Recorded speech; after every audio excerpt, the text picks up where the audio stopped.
Hatto eng kuchli maxluq ham bu nurdan qochib qutula olmagan. Bugun sizlar bilan Kayani tarixini gaplashamiz.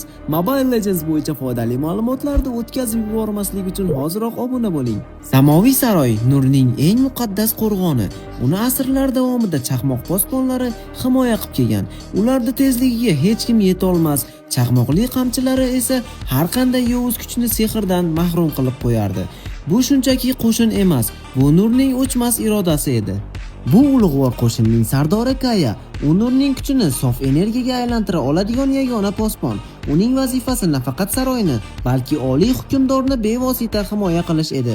Kaya dushman uchun shunchaki giroy emas, u ilojsizlik timsoli edi. Uning qo'liga tushgan raqib uchun o'yin tugagan hisoblanadi. Hukmdor ketgach, saroy tushkunlikka tushdi. Toki Uranus uyg'onmaguncha. Endi Kaya yangi va qat'iy buyruq ostida barcha iflos kuchlarni bu muqaddas tuproqdan haydab chiqarish va saroyni qayta tiklash uchun kurashadi. Siz ham Kayada dushmanni ushab qo'yib yubormoqchi emasmisiz? Kaya uchun aktual sborkani Telegram kanalimga joyladim. Link bioda. Obuna bo'lishni unutmang.